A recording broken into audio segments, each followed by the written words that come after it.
किसी को कोई क्वेश्चन हो तो पूछ सकता है। मैम ऑफलाइन क्लास तो स्टार्ट हो गई है, लेकिन जो बच्चे स्कूल नहीं आ पा रहे हैं उनकी पढ़ाई कैसे होगी? राहुल के पापा ने तो साफ मना कर दिया स्कूल आने से।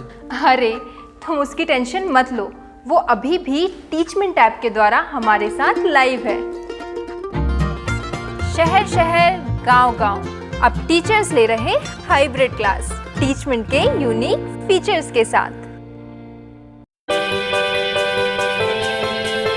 हेलो दोस्तों, कैसे हैं आप? आई होप आप बहुत अच्छे होंगे। दोस्तों, स्वागत है आपका मेरे चैनल फिर से। दोस्तों, मैं आज आपके सामने एक नई कहानी लेकर फिर से उपस्थित हूँ। कहानी बिल्कुल सत्य है। जो मैं आज आपको कहानी सुनाने जा रही हूँ वह आगरा शहर की है। आगरा शहर में राखी शादी करके आई हुई थी। उसका मायका भी आगरा में ही था। जब उसके मम्मी पापा ने उसकी शादी तय की थी राखी की, तब देखा था बहुत बड़ा मकान है और लड़का भी अपनी दुकान करता है। उसके मम्मी पापा ने सोचा बहुत अच्छा परिवार है, मकान अच्छा है, दुकान भी करता है और ससुराल वाले बहुत अच्छे हैं, जिठानी सास ससुर सब अच्छे हैं। उन्होंने ये सोच के उसकी शादी कर दी थी। राखी अपने ससुराल तो आ गई थी। जैसे ही वो अपने ससुराल पहुंचती है तो उसके पति का रवैया थोड़ा अलग सा था। वह हमेशा शक किया करता था। अभी 15 दिन ही हुई थी शादी को और वह शक करने लगा था। उसने सोचा कि शायद ऐसे ही बोल रहा है, बात बात पर उससे सवाल करता रहा। कोई भी यदि घर में आता तो वह कहता तुम उसको देख रही थी। ऐसे करके वह उसको बहुत टोकता। राखी मन ही मन सोचने लगी ये कैसे घर में मेरी शादी हो गई, अभी तो 15 दिन ही हुए हैं और मेरे से मेरा पति ये सवाल पूछता है और ये सोचता अभी तो मेरी नई शादी हुई है, अभी तो मुझे अपने पति से को ही पहचानना है और मैं इनके सिवा और किसको देखूंगी। जब उसका पति उसको पूछता तुम किसको देखी, तो मुझे पता है वो घर पे आया था, हमारा जो एक रिश्तेदार था उसको तुम लगातार देख रही थी। ऐसे करके वह दुखी हो जाती। वह सोचने लगी मेरी मम्मी ने कैसी जगह में शादी कर दी। राखी सोचने लगी थी मेरा पति मुझसे ये सवाल करा, शायद अब नहीं करेगा, शायद मजाक भी कर सकता। उसने अपने मन को समझा लिया था, लेकिन उसका पति बार बार उस पर शक किया करता था और सारे घर का काम करती थी। जिठानी कोई भी काम नहीं करती, सारा घर का काम उसने अपने ऊपर ही ले लिया था। सुबह का नाश्ता, उनके जिठानी के बच्चों का खाना बनाना, सारा काम वह अकेले करती थी और उसका पति उससे खुश नहीं रहता था, हमेशा उस पर शक किया करता था। एक दिन तो शक की वजह से 1 महीने के बाद ही उस पर हाथ उठा दिया और बोला तुम, मुझे पता है तुम किसी और को देखती हो, किसी और के संग चक्कर है, जो भी हमारे घर में आता तुम उस पर नजर डालती हो। ऐसे करके वह उसको बोलता। राखी बहुत दुखी हो जाती, सोचती अब मैं क्या करूं। जब इस बात को काफी दिन बीतते चले गए, लगातार होता चला गया, उसने अपने पेरेंट्स को बताया कि ऐसे ऐसे मेरा पति मुझसे कहता, मैं क्या करूं, कैसे रहूं, हर बात मैं बर्दाश्त कर लूंगी लेकिन शक कैसे बर्दाश्त करूं। ऐसे करके वे अपने घर में कहती और हाथ भी उठाया उन्होंने। अभी 1 महीना हुआ है, यदि पहली बार हाथ उठाए तो वे बार बार उठाएंगे। ऐसे करके राखी अपने परिवार वालों से सारी बात बताती है। राखी जब सारी बातें अपने ससुराल वालों से बताती है, सास ससुर और जेठानी और जेठ से बताती है, तो सब यही कहने लगे कि मजाक कर रहा होगा, मजाक में मारा होगा, मजाक में शक करता होगा। ऐसे करके टाल देते, उसकी बात को कोई सीरियस नहीं लेता। लेकिन राखी ने जब अपने मम्मी पापा को सारी बात बताई थी, वह अगले दिन वहाँ पे आते हैं और फैसला करते हैं तुम हमारी बेटी के ऊपर कैसे हाथ उठा रहे हो। ऐसे करके वह कहने लगा अब नहीं होगा। ऐसे करके उसके मम्मी पापा को वापस भेज देते हैं। लेकिन ये सिलसिला चलता रहा। उसके पति ने उसको ये करने के लिए नहीं बंद किया, ऐसे ही उस पर शक करता रहा, हाथ उठाता रहा। वह तो अब दुखी हो चुकी थी। अब अपनी मम्मी से कहती मुझे यहाँ से ले जाओ, तो उसके मम्मी पापा फिर आते हैं दोबारा और उसको कहते हैं कि उनको अलग कर दिया जाए, क्योंकि यदि अपने परिवार के साथ रहेगा तो ऐसे ही करता रहेगा, क्योंकि वो उसको साथ देते हैं, उसको समझाते नहीं है। ऐसे करके उसको अलग कर देते हैं। वह अलग तो हो जाती है, लेकिन उसका पति अपने घर से ही जुड़ा रहता है। उनकी बातों में आके और घर में आके बहुत मारता है अपनी राखी को, हमेशा बहुत मारता है और इतने में वह प्रेग्नेंट हो जाती है।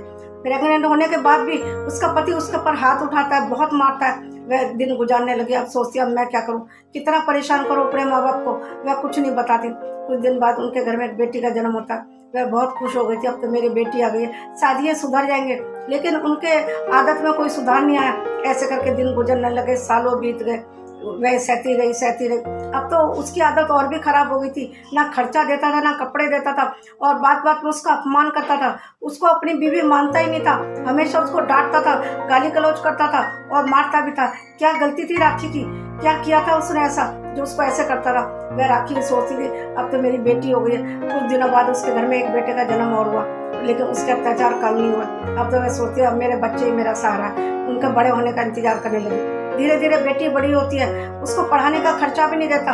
उसे छोटा मोटा कोई राखी ने कोई घर में काम करना शुरू कर दिया और अपनी बेटी का खर्चा चलाना शुरू कर दिया, क्योंकि वह घर में खर्चा भी नहीं देता था। बहुत मुश्किल से थोड़ा बहुत चलाता था, जो उसको अपना जरूरत होता था सिर्फ अपने लिए सामान लाता था, उसी में से पूरा परिवार खाता था। ऐसे करके दिन गुजरने लिए तो उसके पास बहुत पैसे होते थे, शराब पीने के लिए, खाने पीने के लिए बहुत होते।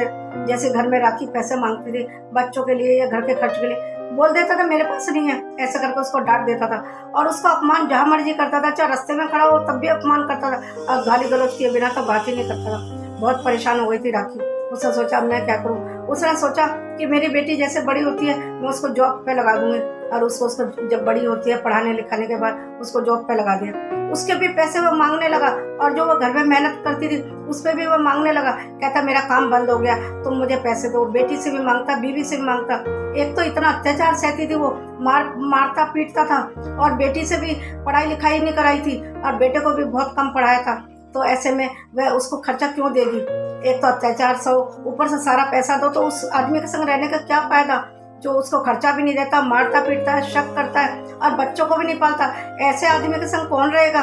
फिर भी वह राखी रह रही थी जमाने के डर की वजह से। सोचती थी जमाने वाले क्या कहेंगे, क्योंकि जमाने वाले अकेली औरत को जीने नहीं देते, सारा दोष उसी पर डाल देते हैं। लेकिन उसके मन की दुख सिर्फ वही जान सकती है राखी। लेकिन दुनिया वाले इस बात को नहीं सोचते इसके पति ने इसको छोड़ दिया होगा, इसलिए वो अलग नहीं हो रही थी। लेकिन जब बेटी कमाने लगती है तो वह सोचती है मैं इनसे अलग हो जाऊंगी, और वह सोच लेती है अलग होने के बाद अपने बच्चों को अच्छे से पालूंगी और मैं भी कुछ छोटा मोटा काम कर लूंगी तो मेरे बच्चे कम से सुखी से तो रहेंगे, इस माहौल से तो निकलेंगे जो सारे दिन लड़ाई झगड़ा रहता है, मार पिटाई रहती है, इससे तो बच जाएंगे। उसने राखी ने बहुत बड़ा फैसला ले लिया था अलग होने का।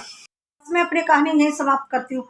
दोस्तों ये कहानी नहीं है, ये मेरी आंखों देखी और सुनी हुई बिल्कुल घटना है, सच्ची घटना है ये। इसीलिए मैंने सोचा ये कहानी आपके सामने रखूं ताकि आप ही फैसला करें क्या होना चाहिए क्या नहीं इनकी ज़िंदगी में।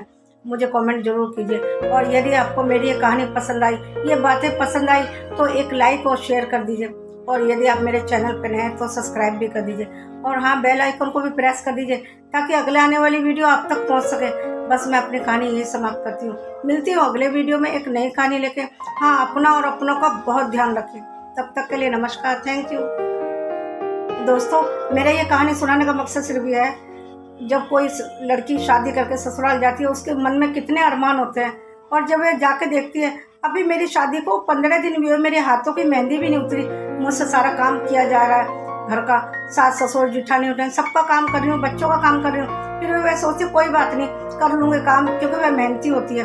लेकिन यदि इतना करने के बाद भी उसका पति उसे मारता पीटता है, शक करता है, तो वह कैसे ज़िंदगी गुजार बसर करेगी। सिर्फ वह इसलिए ज़िंदगी गुजर बसर करती है क्योंकि उसके बैक में हेल्प करने वाला कोई नहीं होता। यदि उसको कोई साथ देने वाला हो ना तो वह औरत अत्याचार सहेगी नहीं अपने ससुराल में। लेकिन कई औरत इसलिए सहती है क्योंकि उसका पीछे से कोई नहीं होता, उसका साथ देने वाला कोई नहीं होता, और माँ बाप भी कई बार कह देता अब तो तुम्हारी शादी हो गई है, यदि हम तुम अपने पास रखेंगे तो हमारी बदनामी होगी। इसी वजह से औरत सारे अत्याचार सहती है। लेकिन मैं आप सबसे यही कहना चाहती हूँ, जो राखी ने फैसला किया अलग होने का वह क्या सही है, मुझे कमेंट सेक्शन में जरूर बताएं। क्या राखी सही थी, अत्याचार सह रही थी, या अलग होने का फैसला करके उसने सही फैसला लिया? और उसका पति जो उस पर अत्याचार करता था क्या वह सही था? उसको खर्चा भी नहीं देता था, मारता पीटता था, बच्चों को भी पालन नहीं करता था, क्या वह सही था? मुझे कमेंट सेक्शन में जरूर बताएं कि कौन सही है कौन गलत है। राखी तो में तो कोई गलती नहीं थी, फिर भी दुनिया वाले औरत की गलती निकालते हैं। औरत को ही सहना पड़ता है हर बार।